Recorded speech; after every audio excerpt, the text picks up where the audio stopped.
Ladies and gentlemen, welcome to the 15th edition of the Jaipur Literature Festival protected by Dettol, Banega Swasth India at the Jan Mikilski Foundation, Baithak. The next speaker, we are delighted to introduce a journey within our next session. Contemporary artist Olivia Fraser moved to India in 1989. Initially, she was a travel painter before apprenticing herself to miniature and pichwai arts from Jaipur.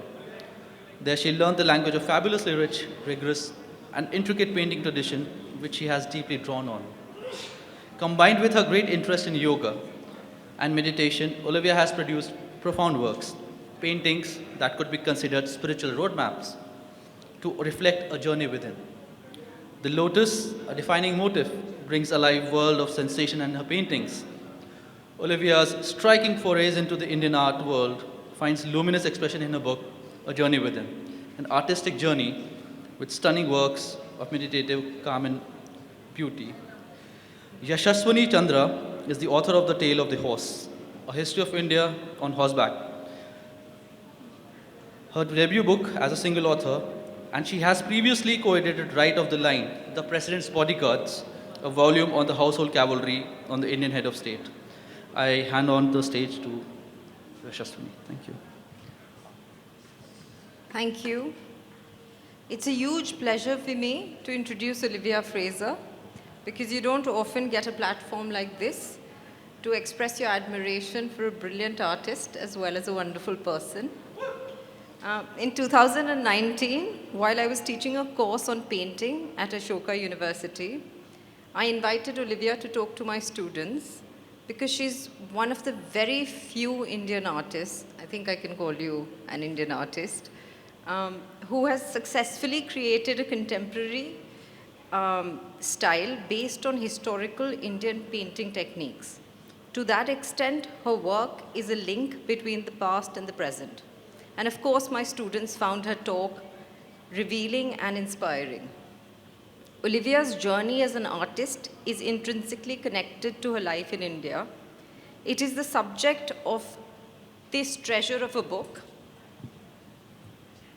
The Journey Within, published by HarperCollins, with an introduction by the great art historian B.N. Goswami, and the basis of her talk today.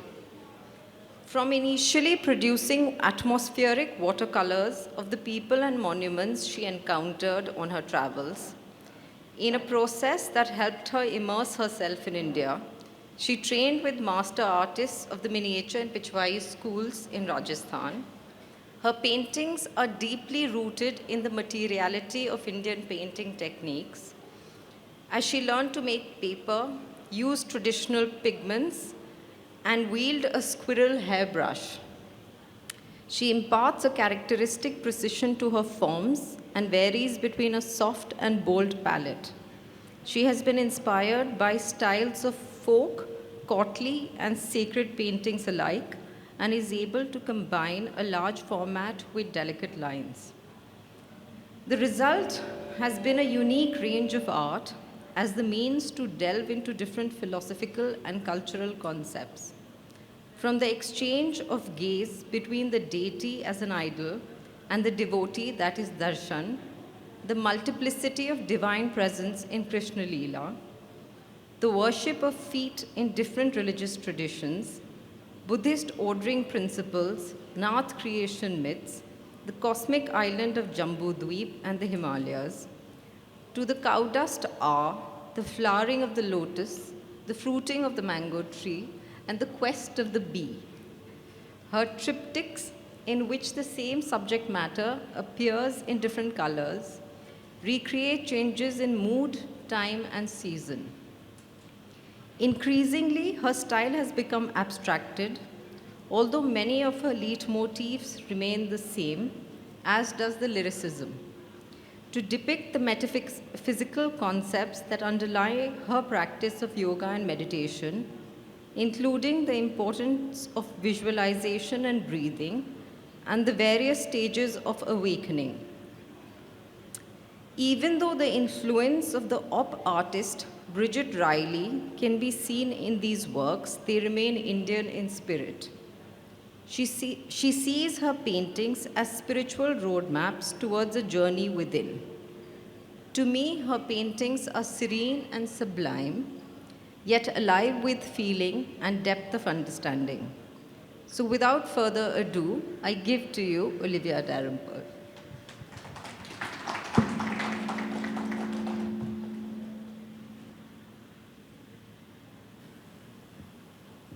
Can you, do I have to tiptoe? Can you hear me? Yes. Thank you all for coming. How do I work this? Does that work? Where do I point this? There. I first moved to Delhi in 1989, clasping a newly published book called The Passionate Quest. It was a glossy, hardback, coffee table book written by Mildred Archer and Toby Falk about the art and adventures in India in the early 19th century of my Scottish kinsmen, James and William Fraser.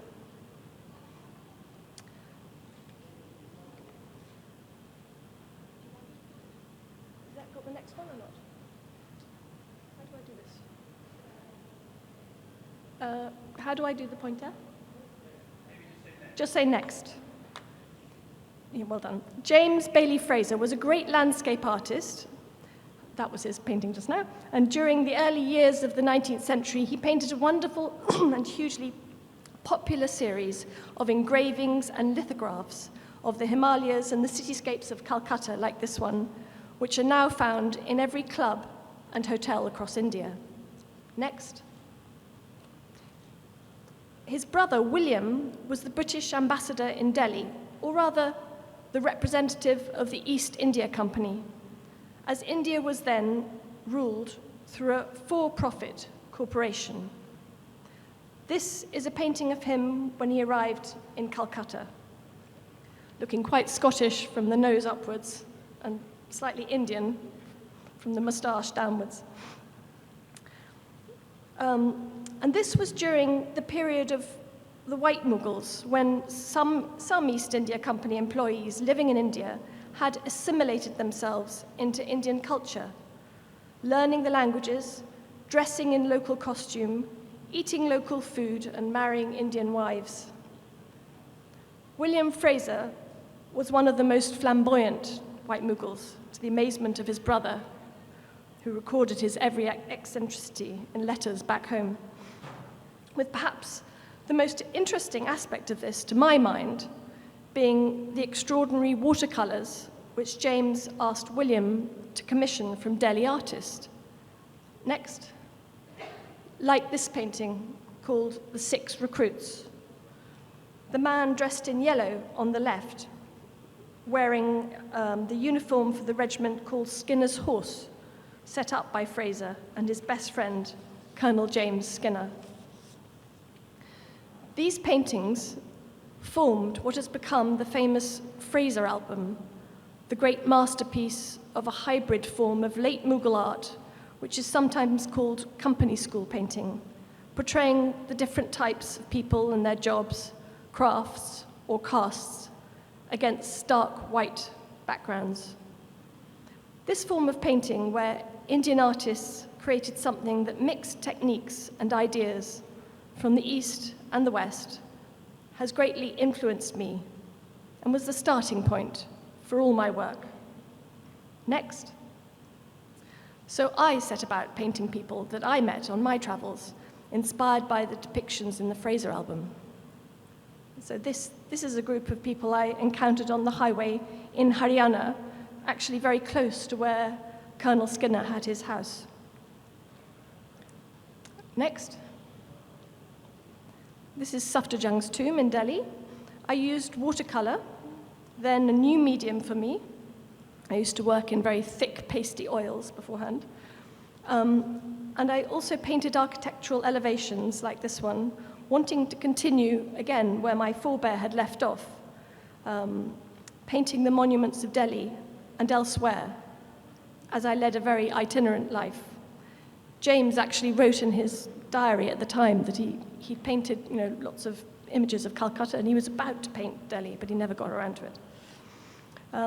Watercolor seemed to suit the Indian climate perfectly. It was easy to transport, could reflect the miasmic hazes of heat and dust with its diaphanous nature. And I enjoyed the game of how quickly pools of color would dry and bleed into each other, depending on the heat of the day. Next. This is the entrance to the tomb, to Safdurjung's tomb. Here again, you can see I was thrilled with the dazzling colors and shapes of the architecture around me. Each morning, I would get up early and go out and find a place to sit on street corners, in parks, sometimes sitting in my very patient taxi, and I would sketch. Painting as a solo woman in India had its challenges. Often I would get far too much unwanted attention, so I learnt to get my taxi driver to act as my guard and fend them off. Next. Then I saw the miniature paintings in the National Museum in Delhi. I was thrilled by the gem-like colors, the detailed brushwork, the iterative patterning, and the burnished surfaces.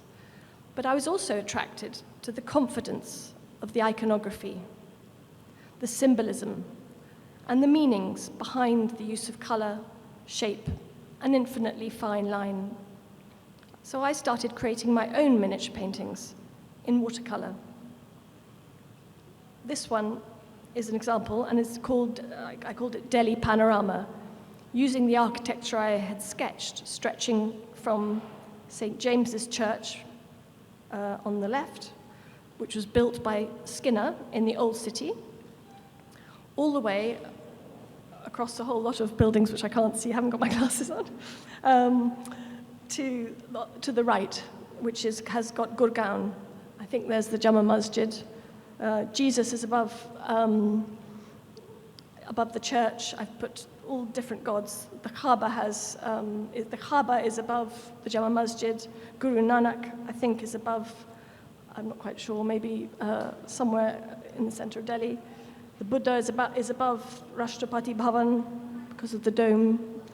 And then there's Shiva and Vishnu above the wonderful lotus temple because of the lotus associated, and Lakshmi above Gurgaon. And the gods are raining blossoms down in the city where I've lived for so long. Next one, please. This is called Singing the Fud. This is my final painting in watercolor, where I was aiming for the intensity of color seen in Indian miniatures with multiple washes of watercolor. This was a performance of the Fud, which is, excuse my pronunciation in Rajasthan, which is a rural Rajasthani mobile temple, which I'm sure you're all familiar with.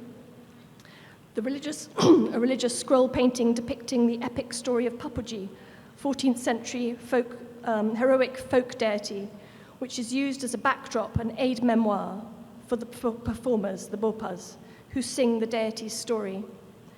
The song can last anything up to 8 hours, and devotees, mainly from the Rabari nomadic camel herding community, make offerings and pray for cures for their animals. I've painted the artist, Sri Lal Joshi, on the left, looking out at us, his audience, while the performers, the Bopi and Bopa, merge with the Papuji backdrop, which has been reduced to just a few essential elements, including many eyes.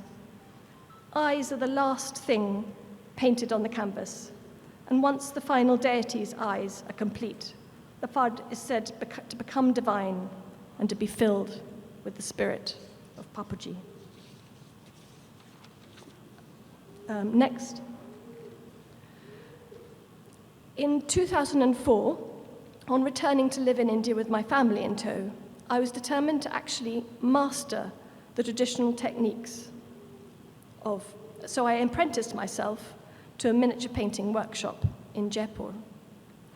I would spend hours watching and listening to the master painter, Ajay Sharma, as he managed to make his studio materials a microcosm of the world outside, channeling it into his work, relating how he used a certain sap from a particular tree outside his front door, or a chalk white, kadiya, from the cliffs around Jaipur, local flower petals, soaked and distilled for their color, or soot from his oil lamp to make the black kajal excellent for fine line work.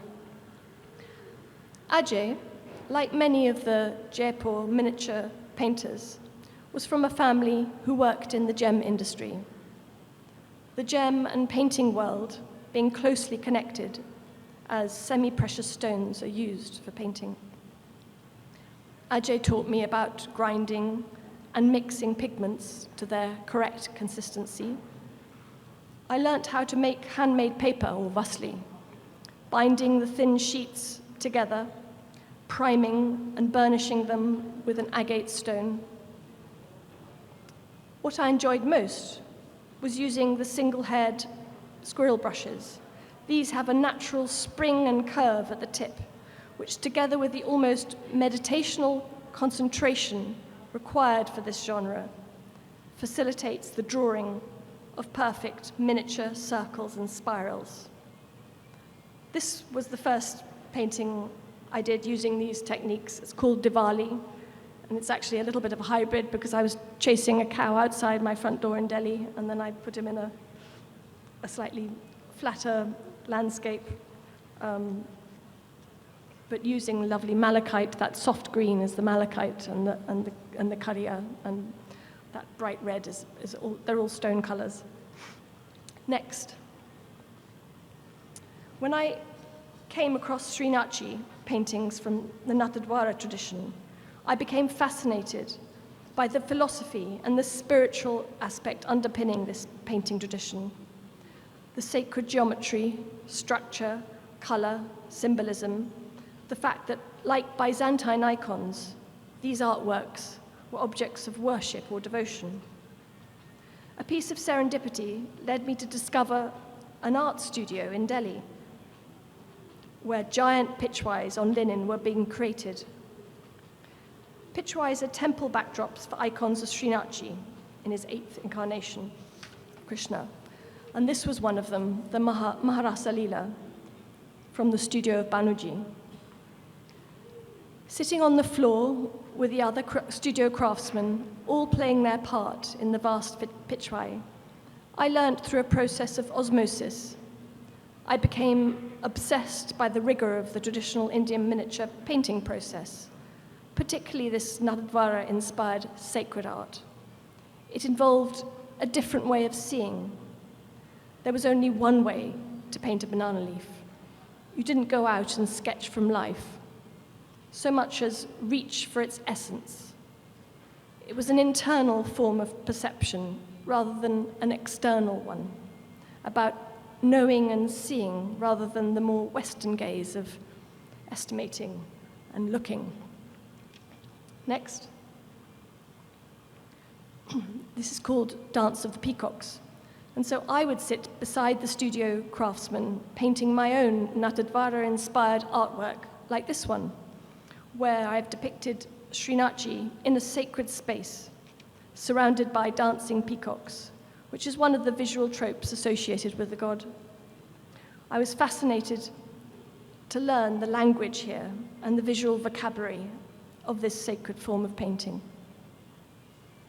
Pichwais and miniature paintings share the same techniques and have the same studio practice. So initially, I continued painting on a miniature, small scale, but after a few years, I too started working on a pichwai scale, in feet rather than in inches. Pichwais are bound by strict iconographic rules, with sacred geometry and proportion integral to the symbolic meaning and structure of the whole. So, for example, Srinachi's features are based on the original Svarupa, the deity housed in the shrine at Nathdwara, which all have a sacred geometry or proportion to them. Next. Likewise, in my series of paintings called Krishna 1, next, 2, next, and 3, I use sacred geometry to dictate the height of the mango tree in relation to the cows, underpinning the design with a division of 7, a number replete with sacred associations, like, for instance, the 7 images of Krishna in the Pushti Marg, or the Path of Grace. I was excited by the idea of a sacred landscape, in the same way as the crucifix has become an instantly recognizable symbol of Jesus for Christian devotion. So there are various trees associated with and symbolic of Krishna, like this mango tree. And here I've made a triptych using different colors. The original color for the first one, then the gold color, and then this one, which is Srinachi's blue, to add to this depiction of the divinity. Next.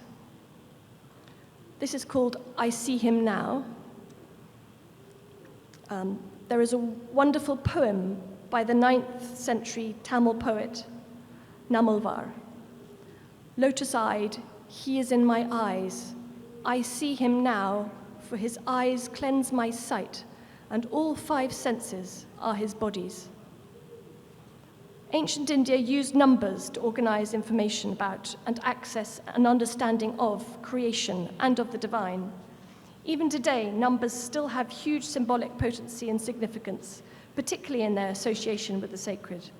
And so in this painting, I'm interested in the idea of creating a yantra, a sacred space, through color and repetition, again around the number 7, using the archetypal shapes of the circle and the square, and deconstructing the iconography of Srinachi's face, inspired, as I frequently am, by poetry. Next. This is called Darshan. Continuing the subject of vision, the word Darshan means to see and be seen by the deity. It is a fundamental concept within Hindu worship, where there is an active engagement between image and viewer. John Berger talked about the reciprocal nature of vision, and here I've translated it into the physical attribute of the eyes. In Indian sacred art, eyes, whether in the sculpted bronze effigies of gods, folk imagery on fads, like the ones I was showing you above, or painted images on pichwais, the eyes are always the final element to be added to the icon. And once the eyes are opened, the image is believed to pull in the deity as laid down by the Vedic texts and become divine. Devotees that can then come, lock eyes with the image and perform darshan. Over the years, I keep returning to eyes as I'm fascinated by the idea of a vision exchange and of a vision within, a whole landscape within. Next. This is called Dusk. There's this wonderful phrase associated with dusk, known as the cow dust hour, or Goduli Bela, when the cows return home kicking up the dust of the desert, just as the sun is setting. And so, continuing with my Srinachi-inspired work, here I've painted cows in Krishna's colors, as he was a cowherd, both the dark indigo of his Srinachi coloring and the lighter blue traditionally used when depicting him as a young man. Here I was interested in playing with perspective. I've raised and recessed the vasli, the paper, to create the central circular moon shape. You can't quite see it in the image, but the circle is recessed. And I was thinking about the process of painting, with the lines leading into the form. And I've repeated the cow imagery vertically, as is often traditionally done, emphasizing the possibly infinite pattern this creates through color. Next. In 2008, I went to the US to see an amazing show put on by the Freer Sackler called The Garden and the Cosmos. There I saw Maharaja Man Singh's Jodhpuri commission paintings, like this one, from the early 19th century. Inspired by the Nat yogic tradition, these were monumental miniatures, each around 5 to 6 foot in length. I felt I was witnessing something profoundly relevant and eternal. Themes inspired by the scriptures have been used throughout art history, But this was a particularly Indian art vocabulary, which seemed to have universal and contemporary resonance. The monumental fields of color making up the cosmic oceans with the esoteric concepts and dreamlike intensity preempted 20th century artists like Rothko, Howard Hodgkin, or Sol LeWitt. The Jodhpuri paintings were the final piece in the jigsaw for me and helped me develop what has become my current style, allowing me to cross-fertilize this tradition with ideas from the 20th century or contemporary art, with which, bizarrely, they had so much in common. Next. So back to my art. This is called Creation. There's a line in the Rig Veda describing creation. The sun drew forth its rays between the earth and the sky. Here I wanted to translate this idea and make an archetypal shape with the cosmic egg representing the beginning of the world being divided by the sun and breaking in two. I painted the 7 sacred seas of salt water, milk, yogurt, ghee, sharab, sugarcane juice, and pure water, where the liquid has increasingly spiritual, purified connotations, and I've reflected them in the 7 heavens above. Next. This is a rather large work, and it's called Pilgrimage. I have made many treks up into the Himalayas, following the paths of pilgrims in India to the source of the Ganges, to Mount Kedarnath, and so on. Footprints signifying holy presence have circulated throughout Buddhist, Hindu, Jain, and Islamic contexts for centuries. The foot, as a symbol, has grown out of the tradition of touching the feet of a revered person as a mark of respect, from Chela to Guru. And even in the Christian context, this is recognized with Christ's feet being washed by Mary, as the foot represents the lowest, humblest part of the body. So it reflects a recognition of worship from the lowest to the highest. There is a tradition of assisting yoga practitioners to focus by providing visual roadmaps to spiritual enlightenment. These take many different forms, ranging from mandalas and yantras, geometric images using archetypal shapes which are believed to store and generate positive energies, to maps of the subtle body, which represent the idea of the body as a microcosm of the universe. Combining both these ideas in Pilgrimage, I am using a part of my own body, an iterated template of my feet, to explore the idea of a roadmap to salvation. It is a metaphysical landscape with the triangular repetition of feet. I think there are 108 feet here, representing a sacred mountain and also representing Shiv Shakti, the male-female principle, with the counterbalancing upside-down golden Shakti triangle in the center. And I've used the color red as the background to my golden feet, as this is associated with worship. Continuing with my exploration of sacred numbers, there are 108 feet, a particularly auspicious number, as are the numbers 9 and 3. I divided up the work into 9 segments to emphasize this, and within those 9 segments, a journey or pilgrimage to enlightenment can be read. There are 3 levels in my numerology of pilgrimage, with the sacred symbols inscribed. I don't know whether you can see, but the feet all have little symbols inscribed in them. On the lowest level, reflecting earthly concerns, music, literature, war, etc. The sacred symbols in the middle segment of the picture are associated with worship, religion, temples, and so on. And the symbols in the highest segment are almost abstract, with the top two being Om and Shri, creating the sound believed to represent the fundamental wavelength of the universe. Next. This is called Jambudvipa, Map for Lost Souls. Over the last few years, the news has been dominated by migration, with people all over the world moving from one continent to another, to escape war, religious intolerance, famine, or climate change in search of peace and better lives.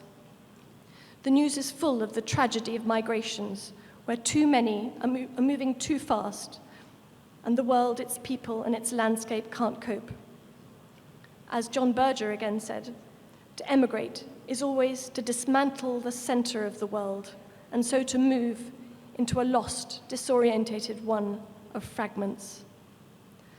Perhaps it was particularly the idea of the hostile landscape, or rather seascape, the Mediterranean Sea, engulfing endless migrant boats, that was when I was painting this one, that above all struck me and influenced me to create this work. In Jain, Buddhist, and Hindu cosmology, Jambudvipa, Rose Apple Tree Island, is the island or continent of the terrestrial world where ordinary human beings live. Surrounded by the Lavana Samudra, or salty ocean, whose swirling movement is regulated by the four tides from the four directions, north, south, east, and west, traditionally depicted as pots. Jambudvipa is the only place where one can achieve enlightenment, and as such, provides an opportunity for salvation, for peace, for relief. I have created a cosmological map as a form of abstract yantra, where the central bindu, the Jambudvipa, is the focal point, surrounded by the frothing, fragmenting, iterating waves of the salty ocean. Here I was interested in paring down, pulling apart, and exploring traditional imagery, sacred form, and color. In this age of tragedy and horror without, this is perhaps a map to seek consolation and peace within. Next. This is called Himalaya. I was interested here by the Russian 20th century pioneer of abstract art, Kazimir Malevich. His concept of suprematism sought to move art as far as possible away from depicting natural forms and establish the supremacy of pure feeling and spirituality.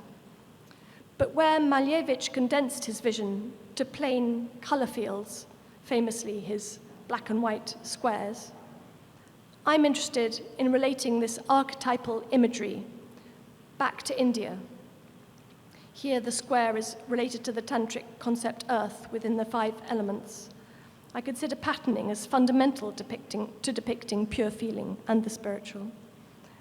And so in this painting, I wish to explore the feeling of being up in the mountains. The Himalayas have many ancient pilgrimage ways, and I've journeyed up a few of these, where the gods, in particular Lord Shiva, are said to reside. Here I have used shape, monochrome color, and the traditional imagery associated with mountainous landscape, deconstructing it and reducing it to its essence, to try and convey this feeling of distance and vertigo within a sacred space. Traditional Indian painting is dominated by images of human interaction, whether of gods, of rulers, of holy men, or just ordinary folk. The celebrated art historian B.N. Goswami, whose session was supposed to be now, but sadly can't make it, writing about landscape said, "Painters constantly refer to nature, drawing upon its details to echo human emotions. Branches drooping, streams in flood, trees ablossom, rocks piled one upon another, and the like. But seldom, if ever, does nature come to occupy the foreground." I'm interested in making nature, this background, the subject matter of my work, exploring the traditional vocabulary of landscape, trees, flowers, sky, water, mountains, and so on, and investigating its ability in itself to communicate a sense of rasa, or sentiment, or flavor so central to this tradition. Next. This is the Golden Lotus. This lotus changed the way I painted and changed my iconography. From here on, I started looking inwards, and yoga became my subject matter. I practiced yoga in Delhi with an art disciple steeped in the tantric tradition from which the Jodhpuri paintings emerged, where the lotus plays a key part in a personal practice fashion. With yoga's current global popularity as a fitness regime and a means towards a perfect body, it's easy to forget its ancient historical roots in India, which reveal yoga to have a far more wide-ranging spiritual and philosophical practice and meaning. The word yoga comes from the Sanskrit term meaning union and is etymologically linked to the English word yoke. It is about connecting the mind, body, and soul and harnessing the senses in an ever-flowing movement towards liberation or the absolute, which in yogic philosophy lies as much within the body as without. One of the pathways to achieving this is meditation and visualization, using images from the landscape, in particularly lotuses, and linking them with the metaphysical. This is partly to shut out everyday thoughts and emotions, but also as an aid in themselves to propelling one's focus forwards and upwards. I've chosen to emphasize the sacred ritual aspect to this practice by using gold leaf, and also to represent golden chakra, heart chakra. The malachite circle, while evidently connected to the physical idea of a lotus leaf, has metaphysical connotations as halos for emperors and maharajas have frequently depicted this color. Also, the archetypal shapes of the circle within the square has associations with heaven on earth, sacred geometry and yantras. The next. This is called awakening. Hands speak to us with the eloquence of silence. Since the Mesolithic era, handprints have been made on cliff walls and in caves, like signatures, suggesting emerging consciousness. I remember being very struck by the power of a group of molded and painted sati hands inside the Jodhpur fort in fort. They were the hand imprints of the wives of the Maharaja Man Singh, who were following a traditional practice, later banned by the British, of self-immolating on his funeral pyre. Ancient sati, or hero stones, also represent the hand of the departed, with 4-petal lotus within the palm to suggest sacrifice, eternity, and devotion. I wanted to use this icon of shocking female sacrifice and disempowerment, and using my own hand, try and eke out more positive, life-affirming spiritual associations, using the lotus within. I've used my hands and my feet in many paintings as parts of the body that have both devotional, practical, and iconic resonance. Along with eyes, they can be used as tools along spiritual paths for transformation. In this instance, the changing lotus chakras within the hand could perhaps provide a roadmap to focus on within the state of consciousness, an awakening. Next one. This is called chakra. Here I wanted to show movement, which is so essential to meditation. I've deconstructed the blue lotus chakra to a single petal, and influenced by op art's rhythmic patterning and optical illusions, with a deep bow to the op art genius that is Bridget Riley. Here I am keen to reach for a more Indian essence, exploring the idea of the movement of breath, and the movement paradoxically inherent at the still center of meditation, as one's focus rises up through the body. Movement and stillness are oppositional concepts, but both are fundamental to the practice of meditation, and even to the practice of miniature painting itself, where you have to zone out into an almost meditative state to create the tiny, repetitive brushstrokes with the shading or partage, ever aiming for a lightness. Next. Yeah. This, and the next one. These two, I'm thinking about the idea of sensation and movement. There is a meditational asana where the breath is visualized, serpentine, spiraling up and down the body. I painted ever increasing, decreasing, spiraling lotuses. Next. And then this is a sequence. Next. If you can open these, there's 8 of them. In this work, I have portrayed the cosmic bodies of the moon as exploding, multiplying 1,000-petal lotuses to reflect the sensation of the pulse, rhythm, and movement associated with yogic meditation, linking the lotus with the cosmos, the lotus within with the lotus without, the cosmos without. Next. In 2017, the Nobel Prize for Physics was given to scientists who had just proven the existence of gravitational waves. There was a spectacular light show in the heavens with 2 neutron stars, and they had a collision called a kilonova, and consequently produced highly visible gravitational waves, cosmic energy in the form of ripples within the fabric of space and time. So I was fascinated by this and by the fact that a kilonova is supposed to create gold.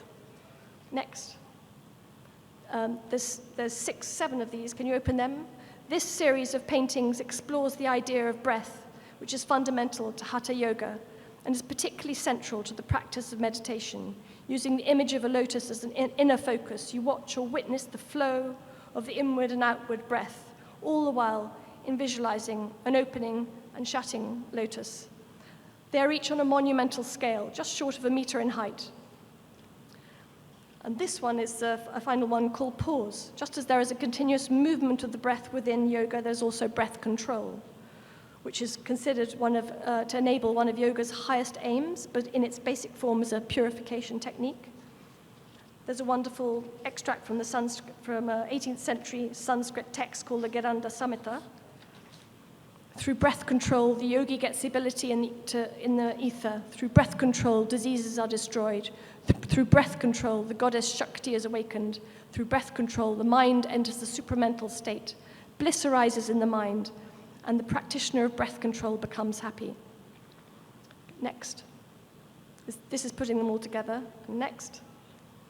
These are on a very large sort of architectural scale, using the idea of the sacred triptych.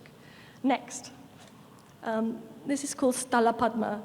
The Giranda Samhita has a beautiful description of the 7-fold pathway to perfection, where the yogi is told to visualize an ocean of nectar, in the middle of which there is an island of jewels. In every direction there are kadamba trees and abundant flowers, and is ringed with a thick kadambari forest like a stockade, where the scents of Malata, Malika, Jati, Champa, Parijata, and Stalapadma flowers perfume every quarter. Having learnt a very visual form of yoga with visualizations used as tools for meditation, visualizations using color and imagery culled from the garden, flowers, trees, animals, I was intrigued and excited to learn about scent also being a focus for meditation. Along with the expected various forms of jasmine, the Stalapadma flower was one of the 7 mentioned perfume flowers. Translated as land lotus, some sources say that it changes color during the course of the day. Traditional Indian scents are oil-based, and when applied to the skin, the perfumes amplify and intensify, reflecting the body's temperature over the course of the day. Here I'm interested in exploring visually the idea of ever-increasing scent, the essence of a lotus, reflected in an ever-increasing saturation of the color pink. Next. Now we've got bees. This is called Scent of the Lotus. I became interested in beekeeping at this time, and you can see it reflected in my paintings. I love the idea that all the senses are harnessed during meditation, including the sense of smell. Here I was interested in trying to merge the bees and the lotus to create a union of these opposites, something active and something passive, through repetitive patterning and illusory movement and stillness, exploring the Indian artistic concept of rasa. I've got to go. Oh, God. I've got to clear up. Should we just have the next one, final one? This one is called Brahmani, and again, it's about trying to bring out the sense of sound, the sound of the bee. Slowly draw in the air and perform Brahmani Kumbhaka. Exhale it slowly, and then the sound of the bee will arise. On hearing the sound of a bee from within, lead the mind there. Samadhi will occur, together with the bliss arising from the realization, I am that. The sound of the bees coming from the vibration of their wings in flight. So I painted this sequence with ever more densely packed bees and wings flying towards the central lotus to reflect a meditative, reverberating sound, an ever-increasing hum and buzz of the bee, and where the end result is perhaps a flower, wings and petals, seemingly interchangeable. Thank you.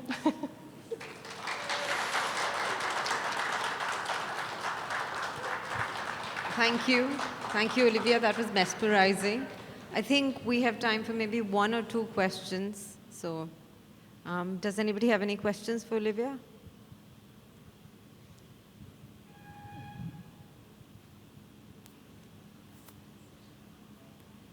Hi Olivia, first of all, I'm in an awe of your paintings and your creative process. You mentioned about how watercolor as a medium suits Indian climate. So, you talked about watercolor as a medium, right? So is there some linkage with your thought process and the medium you choose according to the purpose of your paintings? do purpose of your paintings decide the medium you do them in?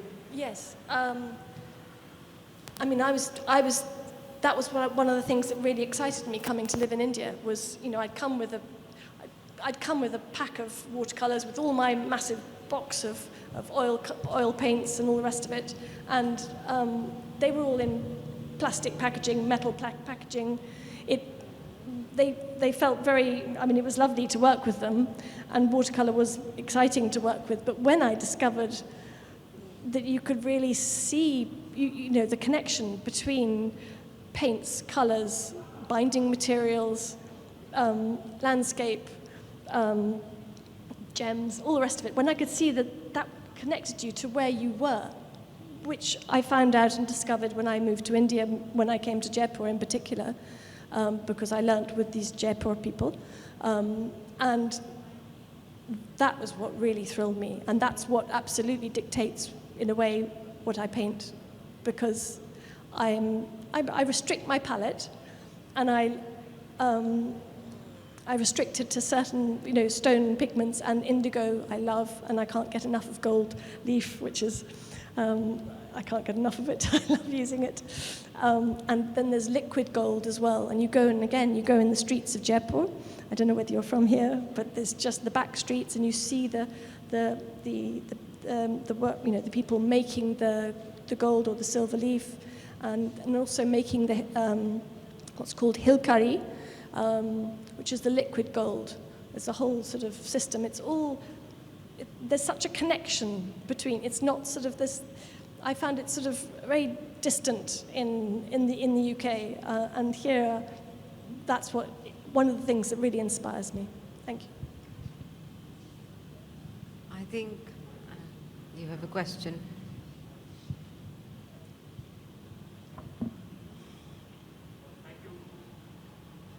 Thank you, Olivia, thank you for exposing us to the wonderful paddles. A quick question. I joined the presentation midway, so you will forgive me if you've already explained it. Do you get the ideas of drawing these beautiful parallels, say, between the Brahmani and your paintings during the course of your meditations? And I mean, I noticed you mentioned the Nobel Prize, and, you know, the scientific advancements is also inspiring you. But I just wanted your thoughts on, you know, how the ideas occur, and how do you sort of translate them into paintings? Do you sort of do it on a day-to-day, or, you know, you just get the idea after the meditation and then you translate it into the painting? Thank you. Thank you for that question. I wish it was as simple as that. It seems to happen. I was telling Yashaswini earlier, you know, I never know whether I'm ever going to paint another painting ever again. When I finished one, I don't know whether another one's going to happen. But it does, and it happens in a variety of ways, and I try and get into that mode and zone and clear up the mess I've made from the previous painting, and then get into it. And sometimes I have ones concurrent, you know, I'm painting concurrently. But some, yes, definitely some of them are from meditation, 100%, and the eyes, definitely. That's something that I find that's there. And then I mean, there are various ones that you can see in my book, and it's partly, I mean, it's a lot of it. All this recent work, as I was saying, is my yoga teacher, and you know, it's also how she's enabled me. You know, you're enabled through your own self, but also through other people suggesting things, suggesting colors, suggesting, and what, you know, and within the tradition itself. And when you read the poetry, it's a combination, isn't it? It's a combination also of reading the Vedas, reading poetry that could have been written yesterday, or it's a whole lot of things, going for a walk, that kind of thing. It happens.